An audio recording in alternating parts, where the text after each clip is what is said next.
Eh bien, bonjour à toutes et à tous. On se retrouve pour une nouvelle vidéo dans laquelle nous allons parler de la Manjaro Gnome. Et pourquoi est-ce que je vous parle de la Manjaro Gnome? Surtout, pourquoi sur VirtualBox? Tout simplement parce que c'est une distribution que j'ai entendu comme quoi elle avait plusieurs avantages par rapport à la version KDE, Plasma ou XFCE. Et je dois vous dire que pour en avoir vu un petit peu, effectivement, il y a quelques petits trucs en plus que je vais vous montrer. Donc il y a quelques petits trucs qui sont assez sympas. Il y aura quelques petits points par rapport à Archinux aussi que je vais évoquer. Mais du coup, c'est assez particulier comme base et il y a quand même quelques petits trucs en plus. Bon, Manjaro, vous savez très bien que la XFCE, c'est la version principale et que la Gnome est arrivée après la version Plasma, puis après il y a les communautaires de l'autre côté qui sont maintenus par la communauté Manjaro et que c'est même s'ils ont les mêmes paquets au niveau des librairies, des applications, puis ce genre de choses-là, il n'y a que le DE qui change, qui est aux couleurs de Manjaro et non pas d'autres bases. Voilà. À ce niveau-là, c'est plutôt clair. Vous avez des fonds d'écran Manjaro, tout un tas d'autres trucs. Moi, ce qui me pose un peu question, c'est du coup, pour vous parler de VirtualBox, pourquoi j'ai choisi VirtualBox pour cette version-là et non pas VMware, tout simplement parce que je n'arrive pas à lancer Manjaro sur VMware. Je rencontre quelques petits problèmes, donc ça bloque au niveau d'un service systemd de MHWD qui ne veut pas se lancer. Donc il y a un script, c'est marqué no limit au niveau du temps d'attente et j'ai laissé porter tout à l'heure une demi-heure et ça n'a pas fonctionné alors. Ça m'étonnerait qu'il faille plus de temps, donc du coup j'ai choisi tout simplement de prendre VirtualBox et de ne pas me faire chier. Et ça fonctionne très bien, même en UEFI, même avec les 16 threads, et même avec 16 Go de RAM, ainsi que l'accélération 3D, et puis tout le bordel, tout est reconnu. Du coup, je fais l'entrée du mot de passe, et il vous indique ici cette window graphics set your VirtualBox Graphic Controller to VBox SVGA to enable window resizing. Sauf que c'est totalement faux, comme vous pouvez le voir. Nous sommes bien en 1080p. Et si je choisis ici d'aller réduire, ici, voilà, ça devrait repasser. Ah non, là ça le fait plus, ça le faisait tout à l'heure. Ça ne le fait plus. Bon, bah nous allons rentrer en plein écran. Il s'est resté bloqué en 1080p. Bah, du coup, ça prend toujours un petit peu de temps ici parce qu'on n'a pas, pas toute l'accélération. Mais bon, ça c'est. Après, je pense aussi qu'en passant un petit coup de terminal. Alors parlons-en du terminal, c'est un truc encore un petit peu à propos. C'est Glom Terminal, mais visiblement il y aurait eu quelques petites modifs ici au niveau de l'apparence. Donc c'est très certainement. Non, on va se mettre sur Pacman. Et ça va faire un petit neopatch quand même.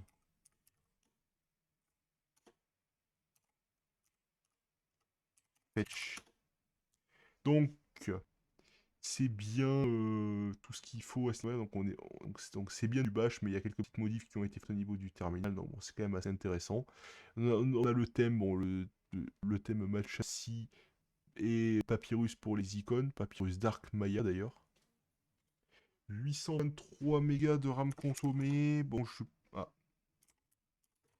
c'est vrai que la shop n'est pas là non plus. Voilà. Même un petit peu de temps, je sais pas pourquoi, va savoir. Ah, s'il te plaît, fiche-moi stop.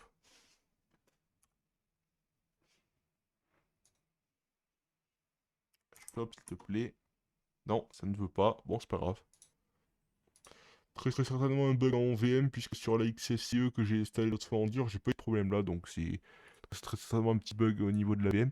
Mais sinon, je voulais vous parler donc. Bon, ça c'est pareil, ces glitches graphiques aussi, ça vient de la VM bien sûr.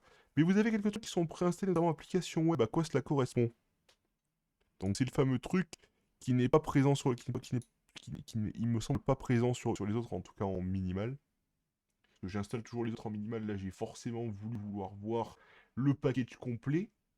Et donc, du coup, application, lancer des sites web comme des applications. Vous avez un petit truc. Par exemple, là, je peux choisir d'afficher, je sais pas moi, news. On va marquer Google Actualité.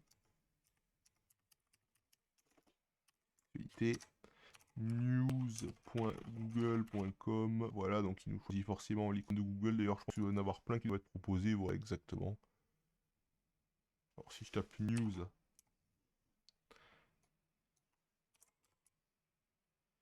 on va peut-être mettre un truc un peu plus joli. Voilà. Ok, barre de navigation, non merci. Navigateur Firefox, catégorie Internet. Faire OK. Puis là, si on appuie dessus, logiquement, ça devrait s'ouvrir. Est-ce qu'on peut agrandir? Oui, apparemment. Donc on a Google News, c'est absolument parfait. Voilà le principe d'une web app pour vos yeux ébahis. Aussi con que ça, bon après vous pouvez avoir les barres aussi de navigation pour pouvoir les contrôler un peu mieux. Prend toujours autant de temps ici. Donc là, après nous avons donc Pamac, bien sûr, qui d'ailleurs, je tiens à rappeler que sur Arch Linux, récemment, ils ont enlevé l'app indicator, donc du coup, sur les paquets provenant de chez UR pour Pamac AUR et Pamac-All, la version qui englobe le support des Snap et des Flatpak comme nous avons sur Manjaro, donc j'ai pas pu sur mon truc, préférence. Voilà, AUR, Snap, Flatpak. Donc vous avez les trois qui sont proposés ici, tout aussi con que ça. Et vous n'avez pas donc l'app indicator, le petit truc qui est en haut, qui vous permet d'afficher les mises à jour en direct, le fameux petit bouclier. Si je vous montrerai sur une Arch Linux dans peu de temps, c'est très certainement l'objet de la prochaine vidéo. Il va y avoir plusieurs vidéos qui parlent de cette base-là dans l'immédiat, mais vous avez compris un petit peu à quoi vous attendre. Du coup, sur Arch Linux, vous avez très certainement des... Alors, pour Plasma, il y a un paquet qui existe pour activer l'Amp Indicator, mais sur les autres, il faudrait certainement modifier le PKG build, car ça a été désactivé volontairement par le mainteneur. Je ne trouve ça totalement ridicule, mais bon, je vous en reparlerai dans la prochaine vidéo, s'il le faut. Du coup, ça reprend un petit peu de temps ici. Qu'avons-nous d'autre? Avons-nous quelque chose d'un petit peu... Alors, caféing, ça correspond à quoi? Parce que je me demande un petit peu... Ce truc-là, à quoi ça sert? Écran de veille. Caféine peut totalement s'activer lorsque certaines applications sont en cours d'exécution. Je vois pas trop l'intérêt. Façon qui permet pour pour à la fois prévenir temporairement l'activation de l'économiseur d'écran et le mode économie d'énergie. Oui, d'accord. Donc on peut en fait, par exemple quand Firefox tourne, tu te mets pas en veille, ou quand t'as un VLC qui tourne, pas de veille, d'accord. Nous avons également quelques autres petits trucs ici, donc bon, Cheese, je tiens à vous rappeler que si vous désinstallez, ça vous fait un peu le bordel. Donc je vais vous le montrer assez rapidement. Si vous choisissez Cheese, logiquement, si ça fait comme à l'époque, voilà. GNOME Shell peut nécessiter GNOME Control Enter. Bon, c'est le cas pour quasiment toutes les distributions d'ailleurs. Ça vous installe les paramètres de GNOME, ça vous installe les contacts, l'agenda. Bon, on va pas le faire parce que ça ne sert à rien. Mais voilà, vous avez un peu compris. C'est assez compliqué à ce niveau-là. Vous avez bon les contacts, bien sûr, configuration du pare-feu, je suppose. Le fameux UFW. Oui, c'est tout à fait ça. Donc, ça, après, c'est tout ce qui est plus classique. Vous avez de quoi faire des règles ici. Voilà, donc, il vous parle ici donc des différents rapports qu'il y a eu. Donc là, ici, vous avez un profil entreprise sur lequel alors, qui met un petit peu de temps à s'afficher, bien sûr. Voilà. Vous avez trois profils, vous pouvez adapter les règles un petit peu comme vous le sentez. C'est un peu... c'est relativement sympa comme front-end pour UFW. Donc le GUFW, donc. Si nous allons voir un petit peu ce qui est proposé d'autre, car oui, il y a quelques trucs quand même un peu partis dans cette description. D'ailleurs, je vous parlerai de ce truc-là à la fin ici. Qui est très certainement ce qui est le plus intéressant. Alors, c'est pas une exclusivité Manjaro, je sais qu'il est autre part. J'en ai entendu parler. SHW aussi, bon, ça, c'est un truc pour vous afficher logiquement tout ce qui est... si mes souvenirs sont bons. Alors, si on fait utiliser ici. Voilà, computer. Merci. Pour enfiler les spécifications de la machine, bon là on est en VM, c'est pas très intéressant. Concrètement, voilà, ça ressemble à ça, donc ça vous indique la carte graphique est émulée par enfin, VirtualBox. Je dis VMware parce que ce que je vois marqué VMware SVGA2, mais finalement, c'est simplement parce que j'ai choisi celui-ci. Audio Device, Bridge, Design, VME, bon, voilà, vous avez compris. Donc sur les machines réelles, ça vous affichera beaucoup plus de trucs intéressants. Là, c'est un peu moins le cas. D'ailleurs, c'est peut-être pas ce qui se fait mieux. Il y avait un truc sur la Ubuntu qui était beaucoup plus sympa à l'époque. Vous avez Htop ici aussi. Donc il ne se lance pas. De tout à l'heure, j'ai essayé de le lancer, j'ai pas réussi. Donc pourtant, si vous faites ici Htop, ça aussi d'ailleurs, parlons-en, il y a une petite modification qui a été faite au niveau de Bash. Donc vous faites taper Htop, il ne se passe rien. C'est pas une question de temps ni quoi que ce soit, c'est juste que ça fait exactement pareil dans tous les cas. Voilà, donc là, ça reprend un petit peu de temps. Voilà. Vous avez beaucoup d'icônes concernant la configuration réseau ici qui sont un peu les mêmes, donc du coup ça peut porter à confusion pour certains aussi. Éditeur de fond d'écran, pas trop à quoi mentir. Éditeur de fond d'écran dynamique. Ça c'est plutôt cool là par contre. Ça par contre, si c'est proposé dans un peu toutes les distributions, ça serait plutôt cool. Voilà. S'il te plaît, fiche-moi ça. Voilà. Ah, bah, s'il te plaît. Voilà, merci. C'est juste parce que j'ai dû faire le go avec la molette secondaire. On a HPLIP aussi firmware, donc je sais pas trop comment tenir. Donc oui, d'accord, c'est pour mettre à jour certains firmware visiblement. Donc, notamment peut-être les BIOS. Là, ce serait pour le firmware du NVMe, mais bon, vu que ça n'est pas un réel... Enfin, c'est un contrôleur NVMe qui est émulé et encore plus pour le disque. Donc bon, du coup, c'est pas spécialement pertinent. Donc là, après j'ai volontairement ouvert la corbeille, donc nous avons Nautilus après à ce niveau-là. Donc dans sa version 3.38 également. GNOME 40 n'est pas encore disponible pour Manjaro non plus. C'est pas le cas pour Arch Linux, c'est pas le cas pour Manjaro. À part dans dans le dépôt GNOME-Unstable pour Arch Linux, bien sûr. Mais c'est pas, bon, après, c'est pas terrible. L'éditeur système, donc c'est celui de chez GNOME aussi, voilà, donc il n'y a pas grand chose de compliqué là-dessus. Voilà. Alors, là, ça c'est un peu le bordel avec ça ici. En fait, j'appuie sur activité au lieu d'appuyer là. C'est un peu compliqué. Bon. Après, vous avez également, bon, concrètement, les autres applications avaient quasiment toutes de Manjaro. Oui, de Manjaro, mais c'est celles qui sont intégrées à toutes les autres Manjaro full. Donc, il n'y a pas grand-chose à ce niveau-là de plus. Et ici, vous avez un truc qui s'appelle imprimante, donc qui vous permet d'ajouter des imprimantes. Donc, c'est très certainement système config printer, je pense. Je pense que ça va être ça. Voilà, donc ajouter une imprimante. Il vous les recherche pour vous. Voilà, il en détecte des virtuels, bien sûr. Ça prend un petit peu de temps à ce niveau-là aussi. Sinon, qu'est-ce que vous avez d'autre? Bon, vous avez le Manjaro chez de paramètres, je suppose. Vous avez les paramètres de chez GNOME, voilà, donc ils sont tout aussi comme ça. Il n'y a pas eu de grosse modif. Si ce n'est quelques-unes quand même. Bon, vous avez bon, les fonds d'écran de Manjaro, certains sont jolis, d'autres non. Je trouve par exemple celui-ci, celui de base, celui-là c'est celui de Gnome, mais sinon après ceux-là sont assez simples. Celui-là est plutôt joli. Celui-là par exemple je le trouve un peu horrible. Ceux-là, après je crois que ça vient de chez Gnome, donc c'est pour ça que c'est assez, c'est assez classique. Mais ceux-là par exemple sont plutôt sympas, je trouve, après c'est mon avis personnel bien sûr, je ne suis pas, je suis pas à vous donner, à vous forcer par le même avis que moi bien sûr. Et vous avez également le Manjaro gestionnaire de paramètres. Donc ça, c'est tout ce qu'il y a de plus classique. Manjaro gestionnaire de paramètres. Voilà, il vous ouvre ceci.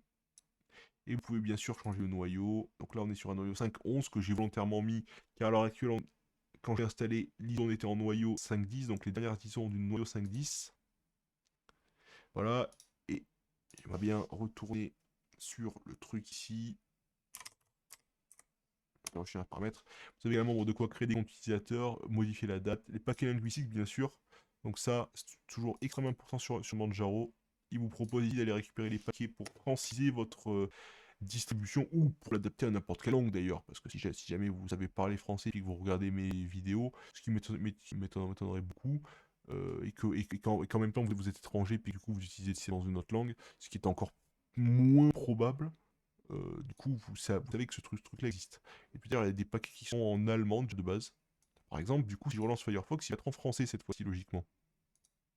Non, toujours pas. Donc là, pour Firefox, je sens qu'il faut faire language. Il faut faire search for more languages. Il faut choisir le français, French ici, vous faites add. Donc il vous le télécharge. Vous faites ici. Donc voilà, vous faites tac, ok. Et là, vous fermez Firefox, qui sera traduit en français au prochain. Voilà, parfait. C'est aussi con que ça. Mais sinon, ça me fait penser qu'il m'a même pas proposé d'installer LibreOffice à l'installation. Donc ni LibreOffice ni FreeOffice. Pourtant, j'ai volontairement choisi la version full de Manjaro. J'ai pas pris minimal. Je peux vous montrer ça logiquement. J'ai pas pris de minimal. Donc si je fais ici, tac. Que je vais là, ici, tac. Que je fais téléchargement. Manjaro Gnome, c'est pas le minimal du tout. Et ils m'ont pas proposé le choix entre FreeOffice et LibreOffice. Alors c'est peut-être un changement aussi récent, hein. Peut-être aussi quelque chose qu'ils ont abandonné.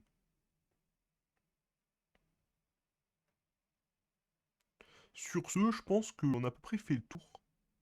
Et que du coup, vous avez ici deux derniers trucs donc. Deux derniers petits trucs. Donc celui-ci et celui-là là-haut. Donc vous pouvez choisir le layout. Donc vous pouvez choisir des layouts traditionnels. Donc vous avez celui de Manjaro, donc ceux qui l'ont fait eux. Le traditionnel, donc vous allez faire apply. Donc il y a très certainement un truc qui va s'ajouter ici. Vous avez le Unity. Donc, attendez, le temps que ça s'affiche quand même, ça met un petit peu de temps visiblement. Un petit peu de temps à activer les extensions, puis tout ce bordel, je pense. Je vous reprends une fois que ça a terminé.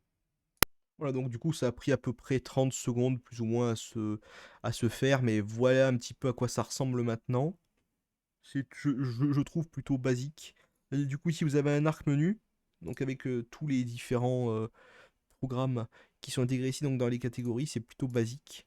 Vous avez ici le thème Unity, vous faites Apply, et du coup, il va vous changer complètement l'apparence, donc du coup, ça ressemble vaguement à Ubuntu. À part bien sûr le logo Manjaro ici. Mais c'est un petit peu différent dans l'apparence, du coup vous avez quelques autres trucs qui ne ressemblent pas tout à fait.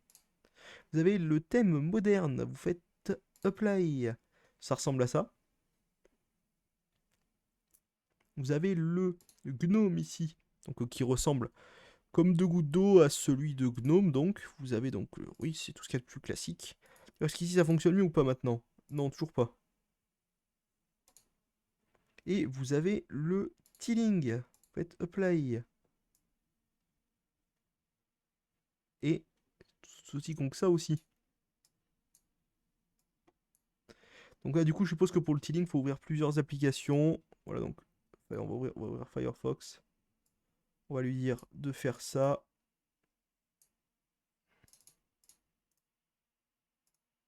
Non, comment est-ce qu'on fait? Ah oui, il faut lui peut-être lui demander d'ouvrir plusieurs trucs.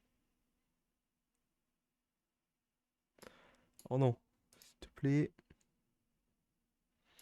Alors, je vois pas trop comment est-ce que ça fonctionne. Je n'ai pas vraiment l'habitude du tiling du tout. Donc je vais retourner dans le layout. Et je vais mettre en mode très certainement Unity, puisque je trouve que c'est celui qui est le plus, on va dire, le plus proche du Manjaro de base. Du coup, si on fait apply, ça ressemble à ça. D'ailleurs, ça fait un peu bizarre d'avoir ça ici. Bon. Peut-être faire reload desktop aussi. Ça relance Gnome. Ah, ça apparaît toujours. Bon, c'est pas très grave. C'est pas réellement problématique tout ça. Donc là, du coup, maintenant, vous avez les icônes sur le bureau qui sont activées. Et sinon, vous avez les extensions. Ah, extensions, s'il vous plaît. Qui sont proposées. Il y en a beaucoup par défaut. Il y en a beaucoup, beaucoup, beaucoup, beaucoup, beaucoup. Et je pense que c'est comme ça que joue l'autre truc. Et voilà, donc je vous parlais donc du Pop Shell ici. Qui est ce petit truc là-haut. Vous pouvez donc activer donc les Tail Windows qui vous proposent, donc si on rouvre Firefox, s'il vous plaît. Voilà, merci. Je voudrais bien. Ah, faut peut-être le fermer aussi. Du coup, il a peut-être encore l'habitude de l'autre principe, lui. Voilà. Oui, donc c'est tout à fait ça. On va ouvrir Firefox. On va ouvrir le terminal. Donc du coup, voici comment ça se met. Il y a une petite bordure ici sur le côté qui du coup se remet automatiquement. Puis du coup, vous pouvez choisir un peu de faire ça, de faire ça. Un peu comme le proposait Windows 8.1 d'ailleurs, et Windows 8 par sa même extension, à l'époque. Quand vous étiez en mode bureau, puis que vous aviez plusieurs fenêtres qui s'affichaient, qui étaient, on va dire, côte à côte, vous pouviez modifier les marges d'une fenêtre à l'autre depuis l'écran tactile ou même depuis votre souris, ce qui était plutôt cool. Vous avez d'autres petits trucs aussi, donc vous pouvez changer quelques raccourcis ici. Il y en a pas mal. Vous pouvez également afficher les barres de titres sur les fenêtres. Enfin, plutôt les titres des fenêtres par-dessus, donc ça fait un peu péter là en l'occurrence. Bon, d'accord. Vous avez également quelques autres petits trucs donc aussi qui sont proposés. Donc bon, outre le menu ici, vous avez donc les ajustements de GNOME donc qui sont tout à fait bon. On va peut-être décrire sur ce truc un peu débile parce que ça commence un peu à me gonfler. Je suis pas vraiment fan de GNOME et je suis pas vraiment fan ce qu'ils ont fait à ce niveau-là, mais je vois quand même l'intérêt parce que sur Pop! OS, notamment vu que c'est un GNOME qui est relativement vanilla qui est proposé à part les thèmes, c'est plutôt sympa. Là, après avec la Manjaro, du coup ça risque de casser assez vite ce système de là par contre là ça fonctionne bien là. Quand vous êtes en plein écran, vous avez les boutons ici, mais j'aurais bien aimé qu'ils les mettent là du coup. Ça aurait été peut-être plus pertinent. Ou alors à gauche, comme il faisait chez Ubuntu, parce qu'il me semble que sur Unity c'était à gauche. Sinon vous avez apparence ici, donc vous avez les différents thèmes qui sont proposés par défaut, il y en a beaucoup. Donc notamment, est-ce qu'on peut avoir un petit thème dark? Matcha dark. Parfait. Matcha 10 à Soul. Voilà, donc est-ce qu'on peut... Dark si. Voilà, ça c'est parfait. Pour ceux qui aiment bien les thèmes dark et celui qui veut que ça ressemble à un monde genre, X-Cursor Breeze Snow, Papyrus Dark. Voilà, donc ça c'est plutôt basique, ça c'est un petit peu différent. Voilà, je vois pas trop la différence, mais après vous avez différents fonds d'écran et puis autres. Pour régler le son aussi, bon le shell c'est parce qu'il y en a pas mal du coup. Moi, ça m'intéresse pas plus que ça. Application au démarrage, vous avez pas mal de trucs qui sont proposés, donc vous pouvez choisir un petit peu de désactiver les différents trucs. Barre aussi des fenêtres, barre supérieure. Donc j'ai tendance à activer le jour de la semaine, si ça veut bien. Voilà, ça veut bien. Et les secondes, ça fonctionne, et les numéros des semaines. Pourcentage de la batterie si vous êtes sur PC portable, bien sûr. Clavier souris, donc bon, ça après, il y a des petits trucs basiques ici que vous pouvez faire, donc notamment le profil d'accélération, vaut mieux se mettre en flat. Notamment si vous faites du jeu. Les espaces de travail, j'aime bien me mettre en mode fixe et un seul, parce que j'ai horreur des espaces de travail multiples. Fenêtre, donc il y a quelques trucs que vous pouvez vous amuser à faire ici.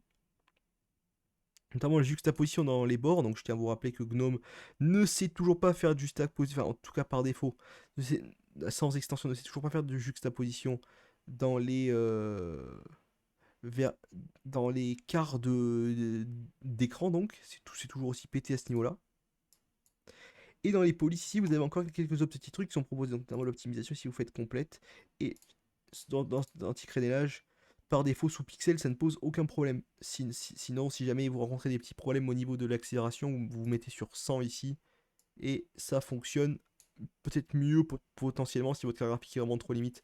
Mais j'ai rarement vu de cas où la perte en qualité d'image est surtout sur du texte, était nécessaire par rapport à l'état de la carte graphique. Si vous avez un PC qui a plus ou moins minimum 10 ans, enfin 10 ans ou plus récent, ça posera aucun problème. Voilà. Gnome est capable de tourner maintenant, surtout avec la version 40, de tourner sur du matériel de plus en plus ancien et ça pose pas réellement de problème. Disons que quand Gnome 3 est sorti, ça posait quelques problèmes parce que le matériel à l'époque, même le matériel, on va dire récent, ça lui permettait pas vraiment de tourner de manière optimale et c'était pas terrible, ça rame un peu. Maintenant, même matériel, vous chopez du Gnome 40, ça a été bien optimisé, ça fonctionne beaucoup mieux. Même avec Gnome 338 d'ailleurs, hein. C'est de mieux en mieux, il y a un énorme travail qui est fait. Sur ce, je vous dis salut à tous et à la prochaine. Je pense qu'on a à peu près fait le tour de cette Manjaro Gnome. je vous invite à me poster un commentaire si jamais j'ai oublié quoi que ce soit. Sur ce, salut à tous et à la prochaine. J'hésiterai pas donc à faire un petit commentaire épinglé pour parler des trucs que j'ai oubliés.